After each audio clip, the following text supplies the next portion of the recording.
Hey TSTL listeners, Becky here with a real quick message before we get to today's show. If you're looking for another unhinged romance novel podcast that's a bit more out there, and by out there I mean taking place on another planet, I have some great news for you. Claimed by TBD, the fictional podcast that I released last year is coming out with a second season. And all episodes, from the prologue to new episodes being released starting in January 2026, are available for everyone. You don't need a paid subscription to listen. There is nothing to invest. Except maybe your sanity, because I'm pretty sure this fictional podcast that I write and perform makes absolutely no sense. Claimed by TBD is about a romance podcaster whose ultimate sexual fantasy has come true when she gets stranded on a planet full of hunky aliens. However, things turn into a total nightmare when she realizes that she has zero survival skills and only her amateur podcasting equipment. So she decides to do the only thing she can do: record a romance podcast and documenting her miserable experience. So if you're a fan of alien abduction romance, but are self-aware enough to know that you would never survive if you were actually in an alien abduction romance, this is the series for you. And if you're a fan of completely bonkers sci-fi, or if you just love things that are a love letter for romance novel readers, this series is for you. You can visit claimedbytbd.substack.com, or you can find the link in today's show notes.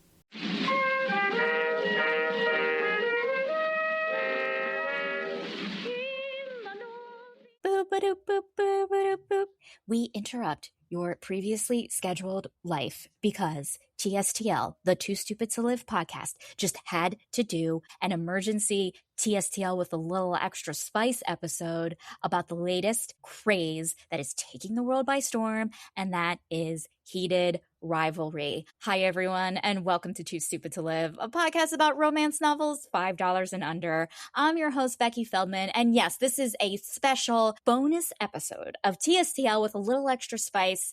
You guys, I am so excited about it that I am introducing the show without a script.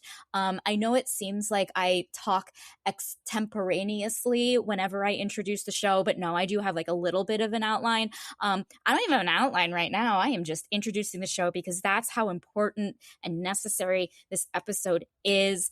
I have on the show Allyn Pintal, who was on the show previously to discuss a hockey romance. I consider her to be the hockey romance expert in my world. So I just had to get her on the show as soon as possible to discuss Heated Rivalry, which is out now.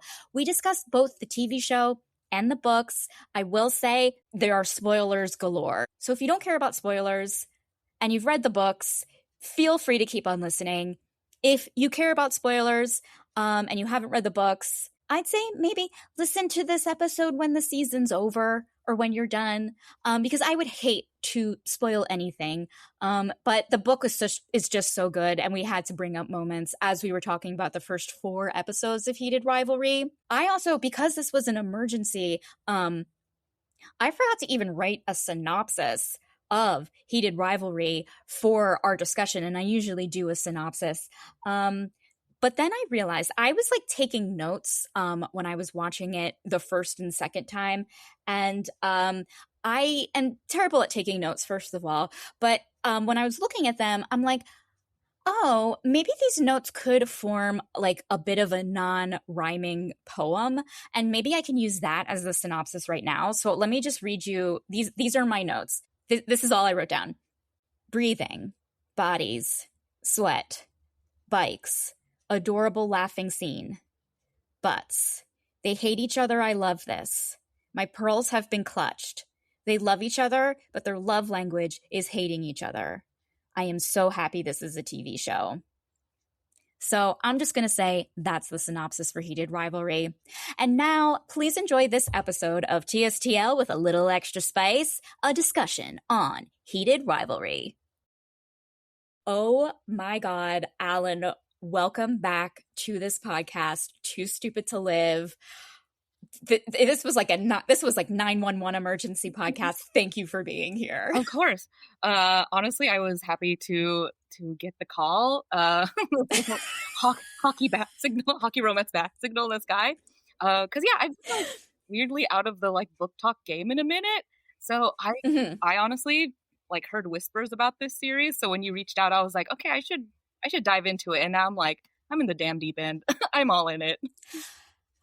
It is my new religion, I have to say. I am obsessed with the show. I finished the audiobook this week, and it was just one of those things where I was like, okay, everyone's talking about Heated Rivalry. People are like texting me, have you seen it? I watched the first episode and I'm like, okay, I pretty much have finished my episodes for the year, but then I was like, I need to do an emergency Too Stupid to Live episode. Get Allyn on, because you are the one person who you introduced me to hockey romance. You read them, and I was like, I need to get her thoughts. I'm so glad. Yeah. Okay, so did you watch before reading? I watched, then read, and then watched again. I did like a watch read sandwich. Yeah, I think that's smart. Honestly, yeah, I just finished the fourth episode last night, and I was like, wow, I wish I had time to watch all of them again. They're so good. They're so good. The acting is so good. Like the way the characters are written are so good. But before we get into it, I just want to know, what's your latest, like, with your hockey romance reading? Are you currently reading it? What are you into these days? So sadly, 2025 has been like a book slump year for me. Same. Yeah. Okay, cool. I was like, I feel like it's a lot of people I've been talking to have been like, yeah, I haven't been reading as much this year. I do think part of it was like, I was like, I'm finally going to read more of the books I already own. And so like smart, yeah. But like for some reason most of the books I own are like literature. And so I think I was like not enthralled by them. And so then listening to Heated Rivalry has like kickstarted me back into like, what was I doing? I'm just gonna go back to reading smut. What was I trying to do? Who do I think I am? Right. Oh my God. I love I love this journey for you. Yeah. What about you? Are you, besides Heated Rivalry, is there anything you're into? I mean, I've still been reading like for the podcast, and I like get into like my minor like obsessions with like romantasy, or then like there was one, like, I don't know, my weird monster obsessions, obviously. Luckily, like it's nice having the podcast because it does force me to read. Like I have to read. So even if I'm in a reading slump, like I'm like, at least 2 books a month are getting like read by me, you know? Right. So right now, like have just been like, I'm on a lot of like authored lists, and they're giving away a bunch of like free holiday novellas. So I've just been downloading a bunch of those and just kind of absorbing them. Yeah, just free reading. That's great. Yeah. It's always fun to just like get into the holiday spirit through books. Yeah. Or it's like I think I'm in the holiday spirit, but it's like I'll read about other people in the holiday spirit. Like this is enough for me. I'm glad these books exist, all this stuff. But it's so funny about things. Speaking about being glad of things that exist, it's Heated Rivalry is what we are talking about today, and that was like one of my first notes when the show started. So I want to know, like, what are your thoughts on like the current state of hockey romance, and how exciting is it to see Heated Rivalry on the small screen, if you will? Oh God. I think that's a big question. Yeah. Here are my thoughts. Sorry. No, I love it. I'm gonna start big. Yeah, I think it's just one of those things where like the studios are finally catching up to like, yeah, there's a huge market for these types of shows and movies, you know, because I mean this book was written in like 2019 or something, so it's like it's been around for a minute. It's had a huge following for years and years, and so it's like finally, you know, harnessing that fandom, and then, you know, obviously introducing it to more people. It's like, yeah, duh, finally, like there are people who will watch these shows. And I think it's like, unfortunately, that thing of like, oh, romance caters to women, so it's like it's not as prioritized. So it's like, hopefully with the success of this, it will be prioritized more, you know? I feel like there have been like rumblings of, you know, popular romance authors getting movie deals and stuff, but like not really going anywhere. But it feels like right now there's a lot in production. So that's exciting. Absolutely. And because it's interesting, I feel like when A Court of Thorn and Roses, like I know that was optioned, and then it wasn't moving forward, and people were just like, I don't understand. And then like And I'm like, I don't think the people making the decisions understand just how popular this genre is. Like, you are, as a man, probably aren't reading these books, but people will watch it and it's like, okay, finally, like, heated rivalry has like crossed the barrier. Yeah. I feel like there have been a lot of people saying, like, can you believe it? This hockey smut is taking the world by storm. And like, as a romance reader, are you like, welcome to the party? You're Truly. years too late. Really, yeah. It's like, oh, this is like, yeah, I've been like talking to people about it. They're like, well, I didn't know this, this was a thing. And I'm like, oh my God, there's like within the hockey or within like the romance genre, there's huge sports subgenre. And within that, I feel like hockey subgenre is like the biggest out of all the sports, which Agreed. Yeah. Why, but I'm sure it's like a lot of aggression and like, hockey lends itself to like really being physical more so than other sports. I was like, that's probably a big part of it.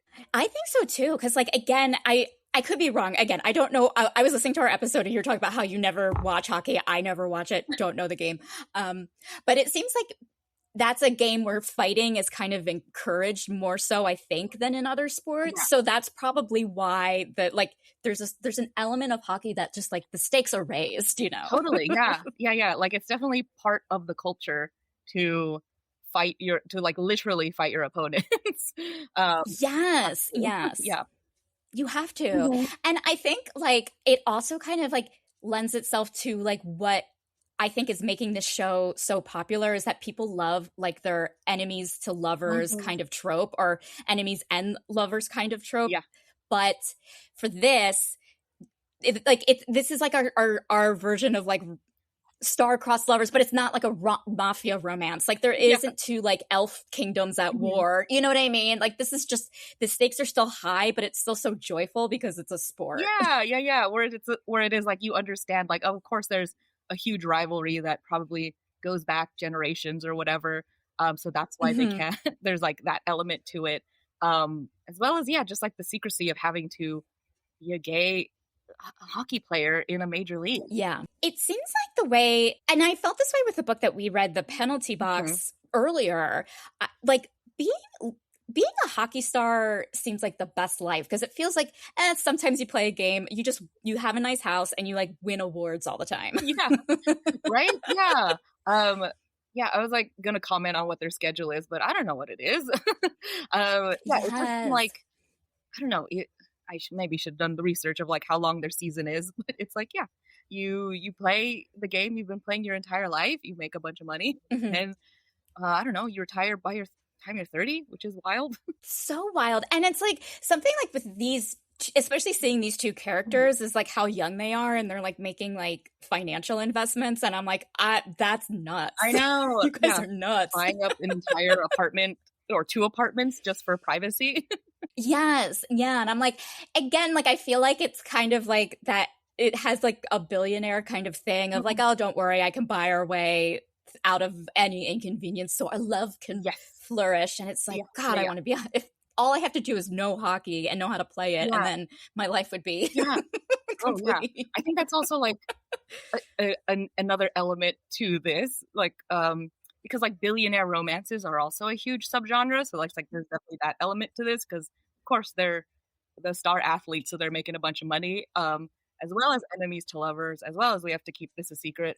And also like that trope of, oh, he's like a bad boy, he's mean to everybody, but then you see Ilya be so tender to Shane and like stroke his hair, and it's like, oh, that's the dichotomy we all want, right?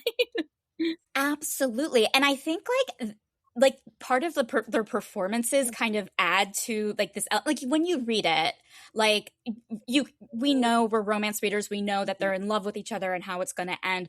But I feel like the actors, maybe I'm projecting as well, but like the way that they like show, like I feel like they fell in love with even though they won't admit it, that characters, they fell in love at first sight, and like you could see in their eyes that's like every time they're in this scene together, I'm thinking they love each other. Yeah. They absolutely love each other. God. This is no doubt. Yes. Yeah. It's so good. Yeah.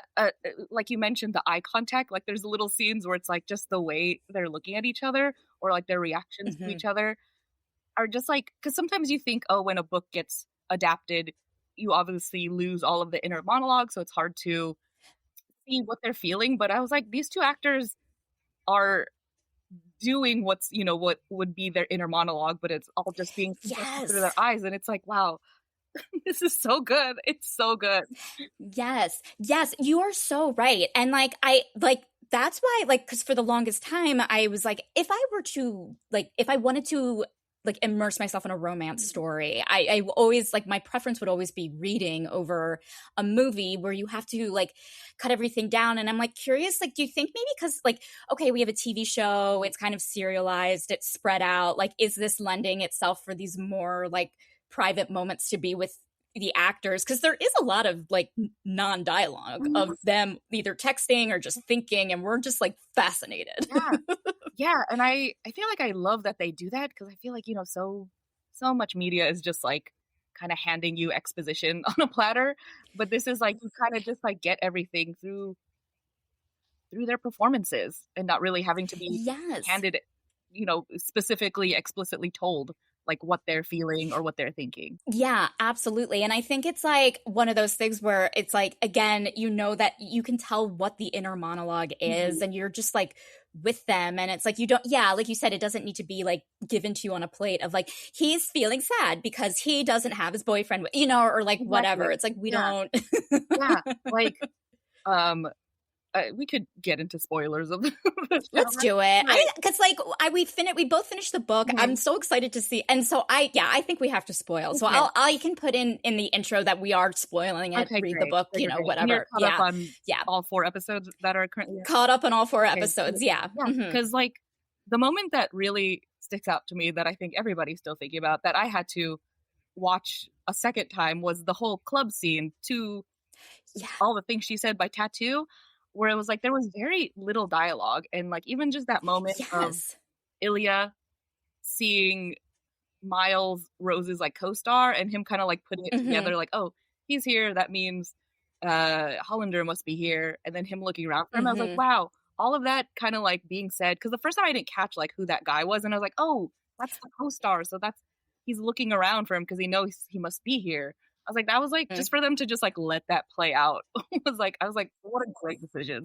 Absolutely. And again, like no dialogue. Like you just kind of just sense like, I guess like Ilya had like a terrible game that night. He's like, I want to fuck, and that's a terrible impression. And it's like obviously when he's like when you had a bad night, the person you want to go to is the person you love, Yes. and of course he is cursed with this love Like, for Shane, which yes. is so beautiful. Oh, the yearning, the yearning.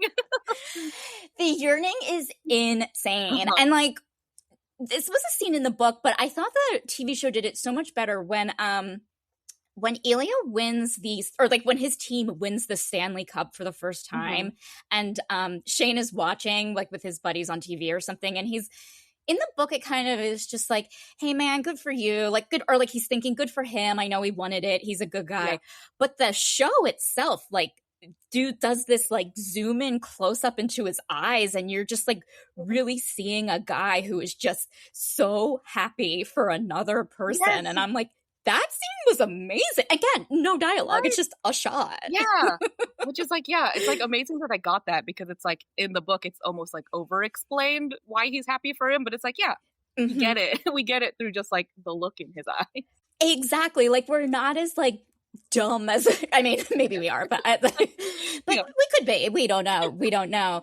But it is like just really nice to kind of see just like joyful love portrayed on a TV show like this, where I feel like, I don't know, sometimes like TV and real life like doesn't let us have nice things. Like people break up, someone gets sick, you know what I mean? And so to just like have like joyful love, and that it could still be so engaging. Yeah. Like heartbreak doesn't have to be the only plot line. Exactly. Yeah. And they give us those tender moments that we can just enjoy their love for each other.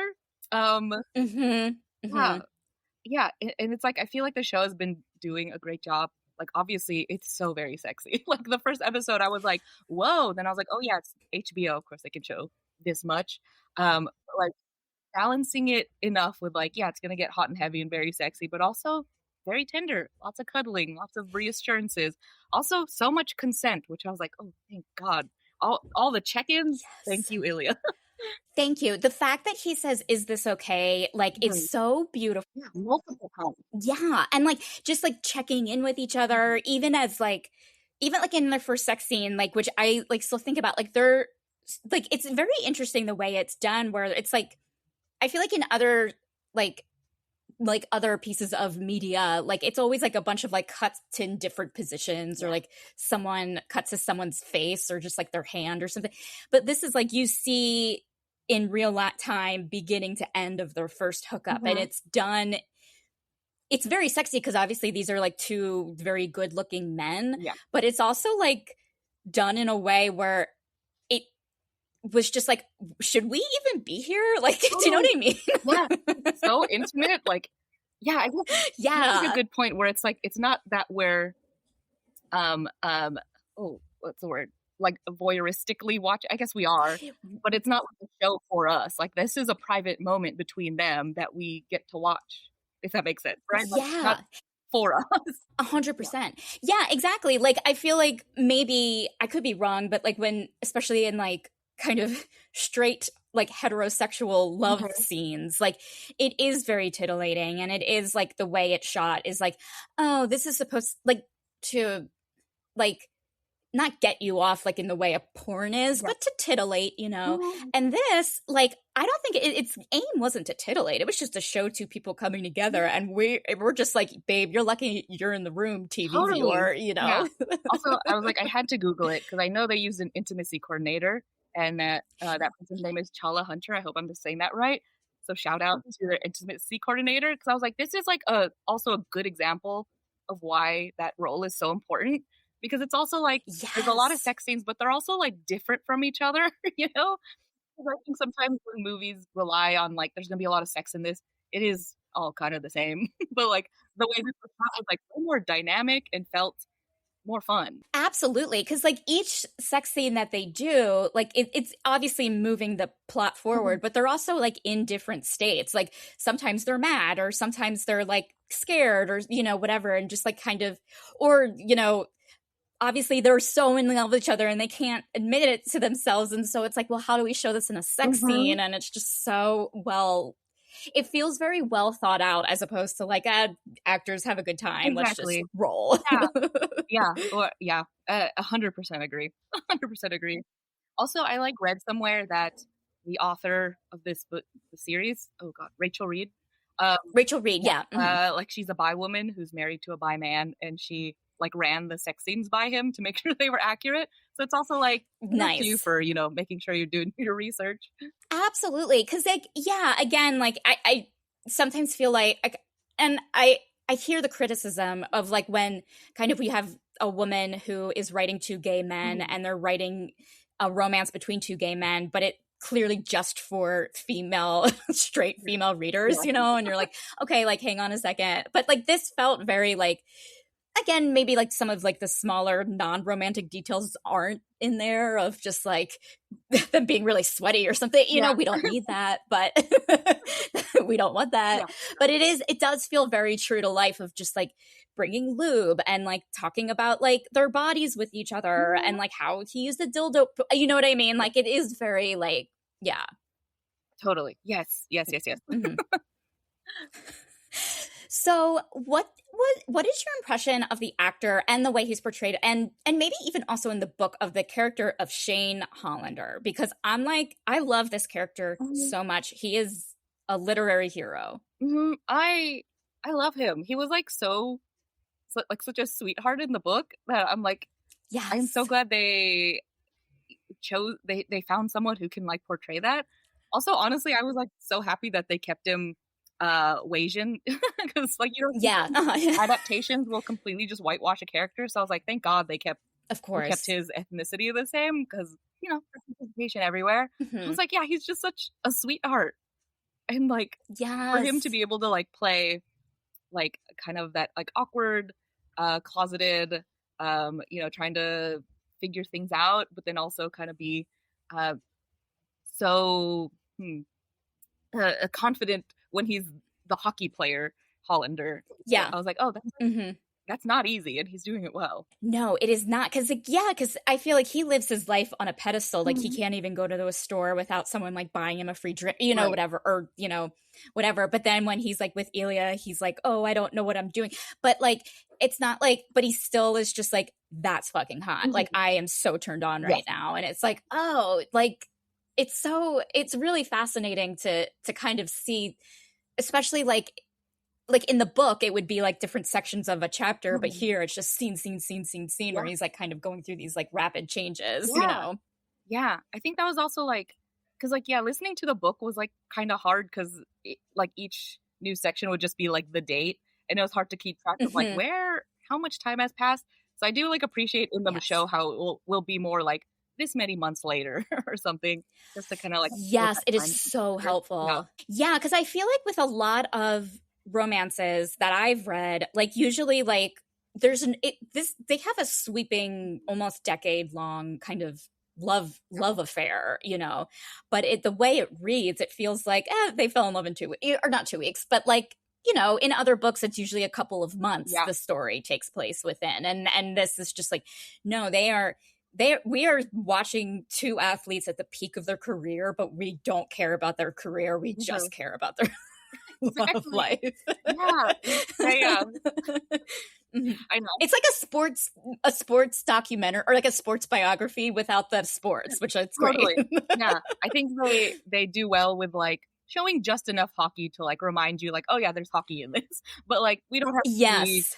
too much of a game or anything. Yes, and it's just like we get that it's a sport, Mhm. and we get that it's important to you. We don't need Yeah. anything Yeah. Yeah. more than that. Yeah. It's Yeah. very much like just in the background to like paint a picture. Seeing the way like Shane is, and then seeing how his character evolves in the book, like, again, this is going to get spoily, Mhm. but like, are there any particular scenes from the book that you're looking forward to seeing portrayed on the TV show? Ooh. Oh, okay. Yeah. Yeah. Very spoilery. Oh my god. I can't. One of them gets hurt. I can't believe I forgot who gets hurt. Shane gets hurt, right? Shane gets hurt. Yeah. Yeah. And so like yeah, that I'm excited to see that because it's like in the book it's very much like the inner monologue of Ilya's like, yeah, I can go see him because this and this reason. Nobody will think it's weird. So it's like I'm curious to see how they're going to show why he's not scared to go to the hospital. Right. Yeah. Because like I think what's so fascinating, and like also as Shane learns about, again, spoiler, sorry everyone, Ilya's father, Right. the level of concern that they show for each other, that like it's almost like they can't show how hot they are for each other in public, but they also can't show how concerned they are for each other in public. And it's like that's almost like more painful in a way of like, I'm worried for my friend, or like my friend is, or not even my lover, like my soulmate is mourning and I can't even like hug them, like it's so like, oh yeah. Also, like, to touch on that quickly, like just kind of a minor change from book to TV show is like in the show, that like moment where Ilya has to take a call and he's talking to his dad, like in the book it's very much like we're seeing that through Shane's perspective, and so like he doesn't understand, so he's kind of just like, oh, it sounds like this and this, but like getting to see and hear the full conversation like makes his story so much more heartbreaking, to see like how bad it really is. Absolutely. Yeah. Cause it is just like, cause I feel like in the book, it's supposed to show maybe some sort of divide, of like, okay, they're speaking literally in different languages. He doesn't know what's going on. And then there was that lovely moment in the book, again, jumping ahead, when Ilya is feeling a lot of pain, emotional pain. And he was like, and they're on the phone, and Shane is just like, I know it's hard for you to like talk, but just say what you want to say in Russian. Yes. And I'm just like, oh, right. And then right, like, swoon. A little lovey dig to, or not lovey, like a lovey little thing for Shane, but he's yes, won't know it. Oh yes. Oh, it's so sweet. Like I can't believe that we're just like enjoying a story about two people just like yes, it's about the sex and it's about the taboo and stuff, but like we are swooning over two people just being nice to each other. Yeah. I mean, just like the little moments. Like, I feel like this show is like a good example of just like what exactly the female gaze could and should be, you know? Like, Yeah. I think like one of my favorite moments is them at the press conference, and then like Ilya just kind of like touches Shane's foot with his, and I was like, I had to like pause so I could like giggle, because it's like, yeah, those like little Yes. stolen moments are like what contribute to like the bigger story. Absolutely. Yeah. Like there are just like so many times where I'm thinking they love each other. Like I'm watching alone and I'm like, they love each other so much. And it has nothing to do with any of the sex. It's all about like the sweet little like gestures or the fact that they're worried about each other or I mean, you know what I mean? Yeah. It's so sweet. Yeah. And it's also like such a smart move, or like something I love that it's a pretty faithful adaptation, right? Like I've seen TikToks of people like showing passages from the book and like the scene in the show, and it's like almost word for word, you know, the dialogue. And it's like, that's what we should be doing with adaptations, right? Like keep them faithful. Right, because the book like has a lot of and the TV show, which it takes from the book, like has like a lot of really funny parts, like just a lot of funny lines. They have a lot of funny thoughts, you know, and like I'm like, and that's what makes the two of them so charming. And so like I'm just like, yeah, but it is surprising to kind of see like they are like how much of they're going in like order of the book. Nothing has been. It doesn't feel like anything like that is so important in the book has been watered down for the show, you know? Yeah. Like it was almost like just almost a copy and paste, you know?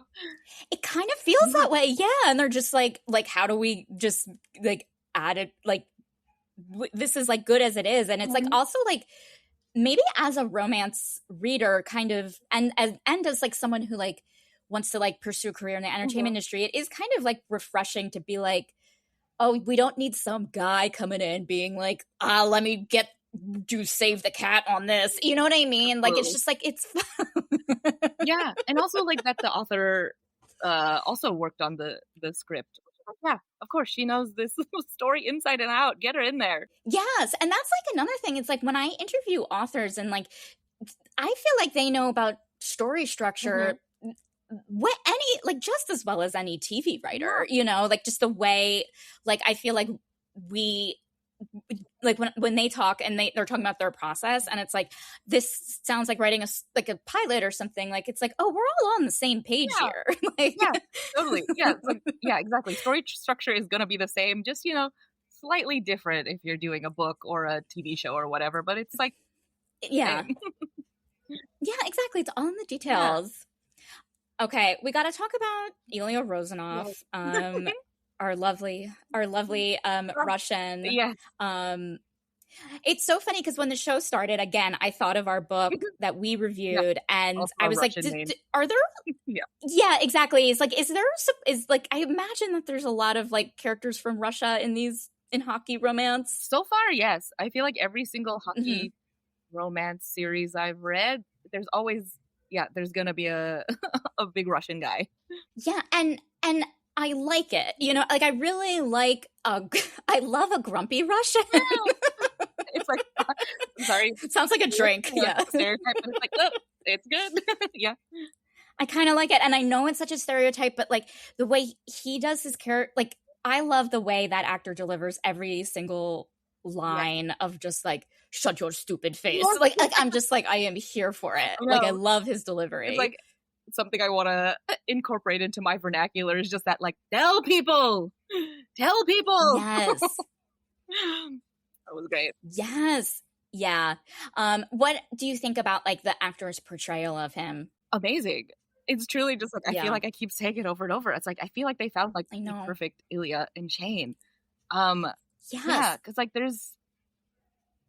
I feel like I caught it more in the show, but like thinking about the book, it's like, oh yeah, that was there too. Just kind of like the almost like ironic detachment of like pretending to not care, but it's like, oh, this guy cares very deeply. And it's like, you get so much more of that because you get all of his like, you know, little micro expressions. Yes. There's a moment in the TV show where Ilya's like spooning Shane from behind, and he's waking up, but then he like pretends to be asleep when Shane wakes up, and Mhm. it's like, wow, tiny moment that I don't think was in the Mhm. book probably, but it's like says so much about like how he really feels. Yeah, like there was also this other moment that kind of was like, again, this was probably done in a montage, and it was Uh-huh. just such a quick scene, but it made me laugh because like we all know that he's so in love with Shane, Mhm. where he's watching. It was like a year later, and now Shane has won the Stanley Cup or whatever, and Elia is mad but also really happy for Shane, but also like but like pretending to be really mad, and so he's like, "Oh, it should have been me," but like it's like, he doesn't care. He's so happy for Shane. Yes. Just the seeing like that nuance Yes. is so Yeah, good. that line delivery was like perfect. Yes, I was like, oh my god. And again, like I know it was just a quick thing, but Mhm. it's like almost as if like I don't know, like I'm like the actors read the books. They read the It feels books. like they must have, right? Like they get it. Yes, They yeah. get these Yeah. two characters on a deep level. I know. Yeah, they had to have read it. I mean, it's weird because it's like I feel like with like Bridgerton, Mhm. just comparing it to it's like, oh, did the actors read the book? You know Right. what I mean? Yeah. Like, did they have to? This, it seems like, oh, if you want to portray these characters, you have to read the Yeah. books, like these weird, this isn't, this is a romance, but this isn't like a where violins are playing, Mhm. Yeah. classic versions of Taylor Swift and it's all about like what they're wearing and Yeah. stuff, Yeah. Yeah.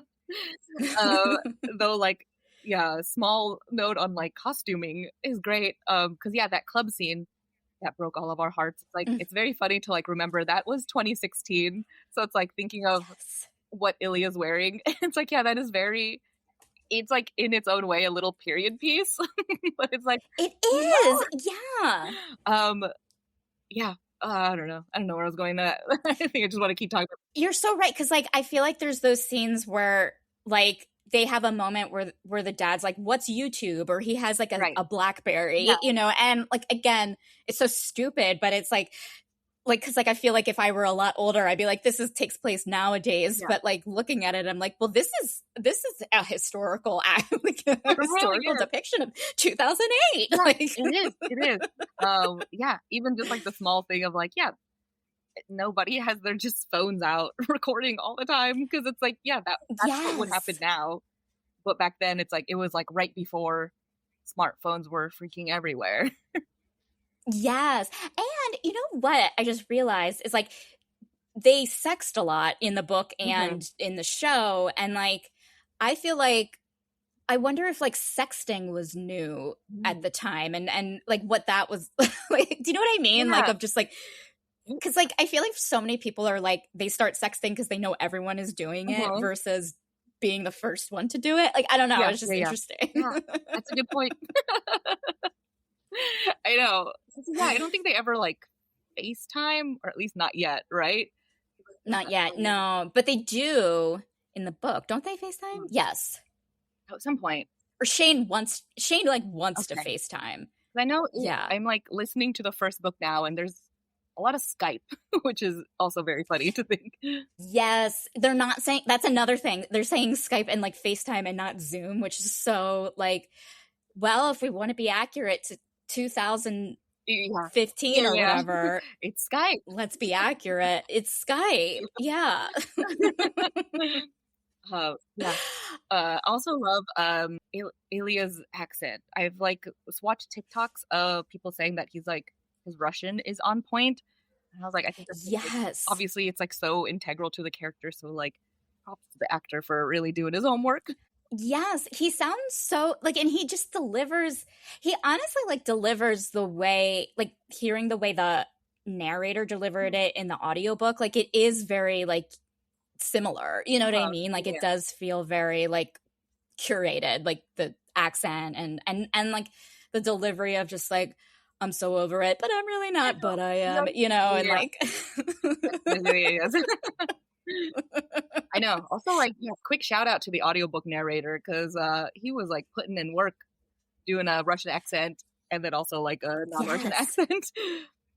Yes, and he also had to do like all the other characters, like even when like then narrator did like a female character, you know, it's like, oh, okay, you didn't just do a hype, you know what I mean? Yeah, Like, okay. Yeah, I did think that was funny in the book when Rose is introduced. The audiobook narrator's like characterization of her felt very like 1930s sultry. Like, why don't you come over here? yes. I was like, whoa, who is this? And then to see her Mhm. just be like a very sweet girl next door in the show, I was like, oh yeah, that's probably more accurate.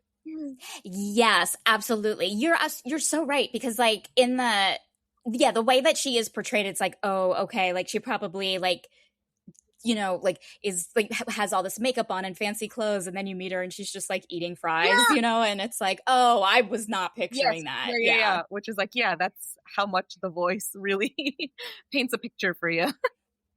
Absolutely, absolutely. And like also maybe it's like our like impression of like what celebrity is. Yeah. Like even though it's like it takes place in 2012, like we still think that like, well, celebrities all even like if we're portraying them, they're all like Betty Davis. Yeah, right. I mean?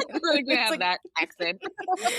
Yeah. They're just like old. They're like for some reason in old 1940s clothes. I know. And, like, I know. If I could talking like with cigarettes. Yeah. talk about the first book for a second, because Yes, you know, please.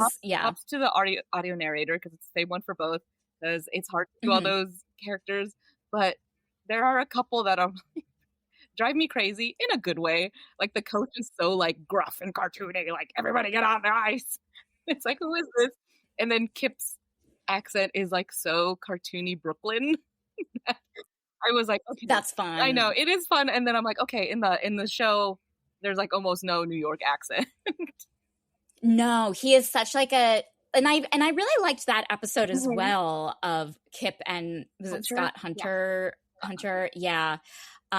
Yeah, and I think I'm gonna listen to their audiobook next now that I've finished. Great. Yeah, because it kind of like, again, spoil, feeds into something that Scott does in the book, like feeds into a great moment in Heated Rivalry where, like, again, it made me like be like, oh, where again these two are not in the same place at the same time. This is not a sex scene at all, but like Scott comes out publicly and Ilya right away was like, I want to come to the cabin. And I was like, I know. Oh, truly. I know. Which is I had to, oh God. I know. I had to. No. I fainted. I was just like, this was beautiful. Yeah, it was great. I know. I was like, I can't wait for that moment too. Also, because I think one of the next episodes, the title is Cabin, so it's like, oh, stuff's gonna happen. Oh, thank God! I am so excited. I know. So, I'm glad that they're like, because like this is another thing. I was like, oh, if this is an adaptation of Heated Rivalry, like, are they going to have to like slow down the pacing of their love story? And it's like, oh, okay, like it wouldn't. Like for me, for some reason, I was like, "Oh man, this scene's not going to happen until like season 3." Yeah. But like, I know, it's true. I hope it happens. Yeah, I hope so. Yeah, and it is funny because I loved the third episode as well because I was like, yes, but it is funny because I think you and I had the same experience of listening to Heated Rivalry than watching the show. And so it's like the moment of Scott coming out was like such a big surprise because obviously we didn't read the first book.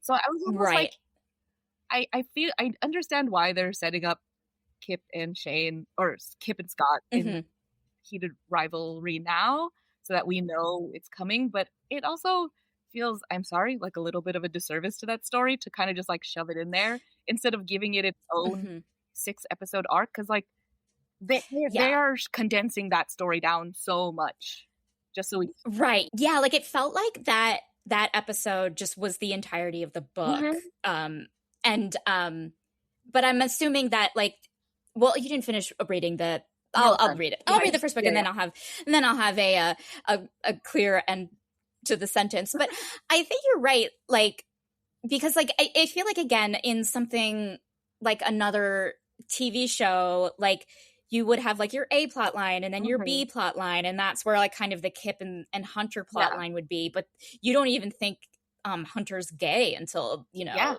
episode 3, and that's on us, obviously, or unless you've read the book or, you know, whatever. And like I think you're right in the fact that they kind of like, okay, they are shoehorning this in to like obviously move, like they're taking this beautiful love story in order to move the like to propel or like hold up the more important love story, and I can understand why it's like, oh, this is whatever, but it was still a charming episode, and they're still charming actors. But yeah, I totally see the point, because like it's them that kind of makes this huge pivot for Shane and Elia in Heated Rivalry. Yeah, which is like, like an interesting choice to make, because it's like, if you don't know what's coming and it happens in Heated Rivalry, it's like, I feel like it could still stand on its own without having to see the whole backstory, where it's like, just give them their own full season. Because also like that Game Changers, the Kip Scott story, is like very insta love, and so it all happens very quickly, like in a more traditional romance where it's like, I think just a few weeks, but seeing it all in 1 hour makes it feel like even wilder. Like it feels like it happened in a couple days, because we're only seeing it in an hour. Yeah, there's like a bit of like whiplash there, because you're just like, well, what's the time frame? Because like it's not linear, like the way it comes in, or like it is, but it isn't, and then like it's all gonna come together in the end, is our point. But like, but yeah, I feel like it's like it kind of does feel a little whiplashy in a way that, which is understandable, because like I feel like 75% of their lives they're on tour playing hockey, doing this stuff. 25% of their lives are their personal lives, and we're only there for the 25%. So it feels like, oh, 2 days have gone by, when in reality it's like, no, 2 years have gone by. 100%. Yeah, totally. Also, just want to put it out there, because this shocked me to my core in a good way, to learn that the Kip and Scott story was originally a Stucky fan fiction. I heard that yesterday. Stucky, for people who don't know, is Captain America and Bucky. And Bucky, yeah. And I noticed like there was like this, someone like posted on social media of like him like running, and it was like mimicking the Captain America run, and I'm like, whoa, like the same shirt.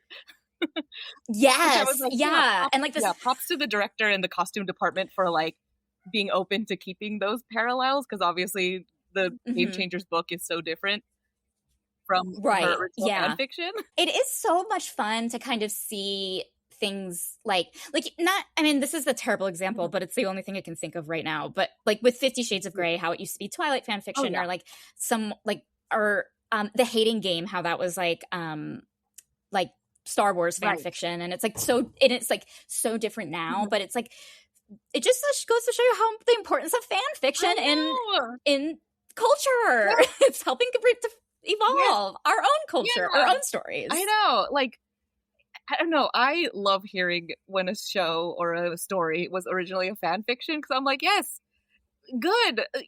Any fan fiction writers listening to this, like, keep doing your thing, like, keep producing those works.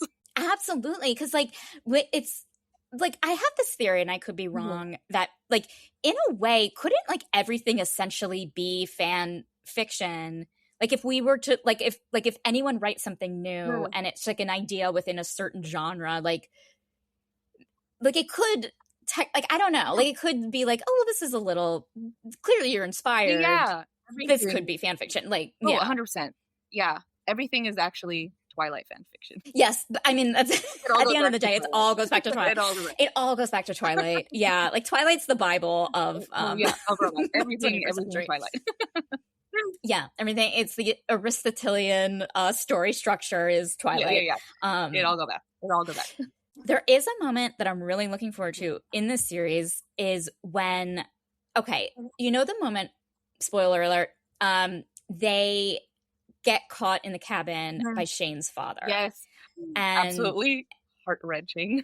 But I have to talk about it, because like, again, like I think my brain was going towards this like Brokeback Mountain kind of storyline, where they're like, we never have to see each other, or like we can't see each other again. Like this like hardcore, very like traumatic third act breakup. I was like, but they end up like they're in love with each other at this point. They have said I love you to each other at this point. Like they really are, they're like, there's no turning back.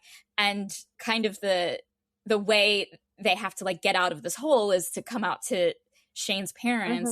And so when they change, they have to change to go to Shane's parents' house, and Elia is wearing the jersey of the team that he plays for. And Shane was like, you have to change. And I'm like, that is such a funny moment. It is so good. Yeah, like amidst all of this, it's like, don't do that. The smallest little thing.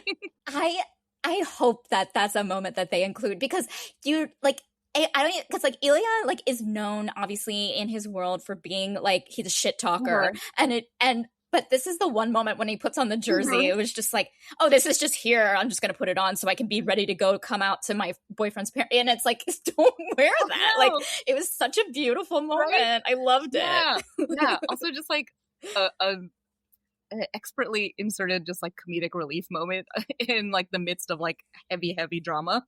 Yes, because again, we're all just like, oh, are they gonna break up? Like, is this gonna like I also like, again, just knowing this kind of story, like, are Shane's parents, like, is Shane gonna like lose his relationship with his parents? Like, are they gonna like absolutely blow up at him? Right, yeah, or just like be like, we'll never talk to you. Like, is like, are we about to see the disillusion of like someone's like, you know, solid universe in their family, and then it's just like that light moment, and it's like, oh yeah, like at the end of the day, this is a comedy, it's very real, or you know, it's about the romance, but let's not forget it's a comedy, you know. And yeah, oh my gosh, I can't believe I forgot about that moment. But it's gonna be great. It makes me laugh so much because like I feel like it's something that I would do, where I'd be like, in my, like, you know, those things that like you overthink something and then you make a decision and it ends up being the exact wrong thing to do altogether. Like and I'm like, I just related to that too much, of just like not being able to read, like you want to be able to read the room, so you do something to show that you can read the room, but then what you end up doing is just not reading the room. Is so human, and I love it. Yes. Okay, I'm gonna put you on the spot.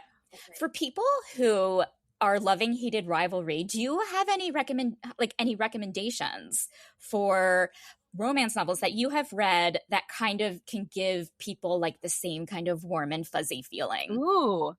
And it doesn't have to strictly be hockey. No, yeah. I don't think it does. Yeah. But if you have hockey recommendations, obviously we're all hockey experts now. Oh no. This is where I'm putting you on the spot here. This is where my shame comes in, that I don't read enough queer stories, and that's on me. I'm trying to diversify my reading list. So also, listeners, give me more MLM hockey romance stories, because I want to read them. But as far as like, hockey romances that also are very tender and sweet, the Pucking Around series by Emily Rath is very hot, very kinky, very sexy. And that's like a why choose romance. So there is the first book is one woman and 3 hockey players. I know, it's great. This. And then there is bi representation. I don't want to give too much away, but that is a very fun read. I'm trying to think if it's like as warm and fuzzy as Heated Rivalry. I don't think it is. I feel like it gets pretty hot and heavy pretty quickly, but there are still like very sweet moments. Like the how it ends, it's like, so there's like something happens that I don't think I've ever read in a romance story, that I was like, wow, that was like a really good like big romantic gesture. So like the grovel, or not the grovel, but like the come around was so, like trying to get back that's together. Cool. So if anything if anything to draw you in, I would say read it for the ending, which I thought was very sweet. Oh, that's such a good recommendation. Well, Allyn, thank you so much for doing this last minute SOS Oh my gosh. emergency episode. Honestly, thank you. Warning, I warning, know. warning. I was like, we need to do a recap after the last 2 episodes come out. I'm available. Yeah, No. we got to do it. Okay, yes, actually, I might, because like, there's like, I've been like writing down things as I'm watching, like I'll like pause and like write down as if I'm texting someone and I need someone to text. So we should text each other, because like I'm just like writing like, you know, honestly, just yes. butts like in big letters, you know, and I'm like, someone needs to see me type butts. Like, you know, yeah. Oh, I can't believe we haven't even commented on how great all the butts are in this show. They are great. I love so many great butts. Like, I'm just like, there's just great butt shots. Like it, like butts and breathing is so like sexy and like butts, breathing, eye contact, amazing. Yes, yeah, they really are very wonderful physical specimens, and it just elevates the love, if you will. It really does. It's like, yeah, it's so funny because like at the core of this whole story, it's just like a very sweet romantic relationship. Yeah, that's what it is. And it's like, isn't that what like anything is? Like, get with the program. Wait, people are loving these stories. They've always have. They always have. Yeah, we want the yearning. Seeing some like in this day and age where our own leaders, where you know our government is currently gridlocked, to see like a show where we're just seeing one person legitimately care for another person is just like what we need. And I think that like it's almost like showing like it can be like the modern hero's journey, that like, oh, this isn't about like fighting off evil anymore. This is about learning to care about another person. Like, that's what all of us need to learn. And romance is doing that, and this show is doing that. And yeah. Also, like, even like the male friendships in this story are also like, good representation, where it's like you can be nice and tender with your buddies too. Yeah, like there's nothing like weak about being vulnerable. Like, and it's showing that like, oh, if you being brave is being vulnerable, and it's like, oh, if you like telling someone how you feel, or like openly caring for someone, or even admitting to yourself that you like care for someone, like those are acts of bravery. Yes. Which we need more of. Yes. Shout it from the rooftops. Yes. I just want everyone to watch the show. I know. I'm like, I've been putting so many people onto it where I'm just like, oh god, I gotta spread the good word. Yeah, I was at a holiday party last weekend, and I think I talked about it the entire time. Like, people were like, how are you? And I was like, so in Heated Rivalry, you have 2 people. And like, I know. What are you doing for the holidays? I'm like, watching Heated Rivalry. It's about 2 hockey, but yeah. Absolutely. I'm like, honestly, like, episode 5 comes out tomorrow. I might wait till 6 is out so I could just watch them back to back. I know, because like because it's like, can I go a whole week without it? You know, or we're recording this on a Thursday night. Am I gonna stay up until midnight and just watch it at 12:01 a.m.? Like, we don't know what's gonna happen. We're gonna hop off of this record and just immediately put it back on. I mean, that might happen too. We don't know. No, like, this is unknown. I know. Yeah. Honestly, I might just go back and rewatch that club scene that had me crying at 2 a.m. The club scene was so good, and I was like, is it the song? Like, because I remember when that song came out, it's so angsty, and I guess maybe that's like what added to it. Whereas in the book, they made it seem a little like, not hijinks, but not as like, there's no tattoo in the background of a book when you're reading it. You know what I mean? So there's no like dagger to the heart. You know, it's just like, oh wow, we're here at the same place. It is kind of like, played a little bit for like ha-has. Of just like, again, like but here it's just like, no, we're gonna break your heart, and you did to that song. Also, to like, you know, I watch everything with subtitles, so like watching the lyrics, because there's no dialogue, I was like, oh, this song came out how many years ago, but it's like perfect. It like perfectly encapsulates their relationship and what they're going through in that moment. Absolutely. It's like almost like Tattoo wrote that song for this very moment. Truly, like, to which I say thank you. I know. Yeah. Like, it's almost like a nail on the head. Like, if you didn't know, if it was already a song, it felt like it was written specifically for that scene. It really did, and I'm so glad the song is like making like a comeback and just like again, it's just hardcore, very open vulnerability of just like terrible emotions and or like, you know, like feeling of like open vulnerability about the heartbreak we all feel, and it's okay to feel. It is okay to feel. And also it's like just that moment of like, if you've ever been sad in a crowded club, I feel like Charlie XCX's Party for You also encapsulates that feeling so perfectly of like being in a space that's like so rowdy, lights are blinking, but like having that moment of seeing someone across the room, I was like, how did they capture that? How did they capture that feeling? It's so like because it's like, okay, how do we show something just like it's happening, like you're having an internal heartbreak, like your feelings are internal, you're in an external place, like everyone, it's like when you like get any sort of like bad news in public or just like any sort of like rejection in public, or you're feeling any sort of like big emotion in public, or you're just like a bombshell in your life is being dropped when you're in public, and it's just like, yeah, of course an angsty song should be in the background of the movie version of that moment. You know? Absolutely. And specifically going to be Tattoo from now on. Yes, absolutely. Yeah. And it was just like, it makes me feel like, because like, you know, I am like, I'm like, I heard, like I got excited because I was like, I know that song. Like I was just excited that it wasn't a month. It's like I've heard of this song. I remember it. Yeah, totally. I'm not an old lady. I hadn't thought of in many years. No, and then guess what? It was catchy then. It's catchy now. So happy it's like back in the public zeitgeist. Well, I am so happy you were here. Allyn, thank you so much. Tell us where we could find you and all of this stuff. Like if you have anything you want to plug or promote. Yeah.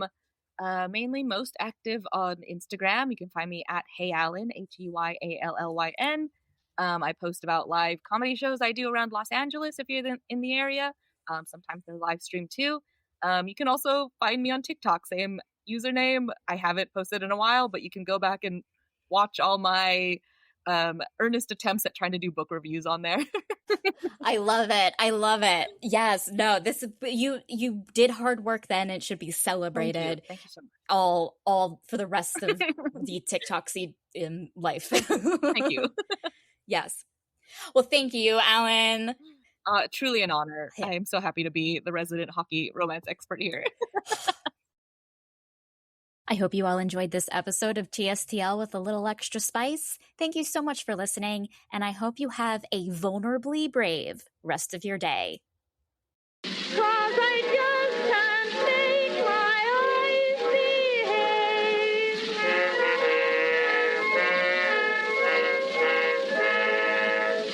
Hello, romance readers. If you're looking for your next read and feel inspired by some of the books we've covered on Too Stupid to Live, be sure to check out TSTL's very own storefront on bookshop.org. Here, you will find a collection of books that the show has covered, as well as personal recommendations from me, Becky Feldman, the host of TSTL, who is talking to you right now. So rest assured, you don't need to worry about remembering titles or author names or having to go back into the episode catalog. Just head to bookshop.org/shop/TSTL podcast to view a collection of the books that the show has covered. That's bookshop.org/shop/TSTL podcast. Happy reading. Hey, TSTL listeners, if you're a fan of the show and if you are like really rich to the point where you're able to throw in a little bit of financial support, there are numerous ways you can help TSTL continue to put out completely unhinged and hilarious and, let's face it, sexy romance novel content. First, you can become a paid subscriber on TSTL's Substack where you can listen or watch ad-free episodes. Just visit tstlpodcast.substack.com to subscribe. But if monthly subscriptions aren't really your thing, but you still happen to be like super duper really rich, You can also buy TSTL a happy ending at buymeacoffee.com/TSTL podcast. Each happy ending costs $1, which all goes to support the show. For 3 happy endings, I'll give you a shout out on the podcast, along with a romance novel-inspired pet name. And for 5 happy endings, you'll get a shout out plus a TSTL bookmark in the mail as a thank you gift. Look, even just by listening to TSTL, you're making me feel all tingly and all special inside. But if you feel like your support can be a little more engorged, if you will, you can check out the different ways to support the show at tstlpodcast.com/support.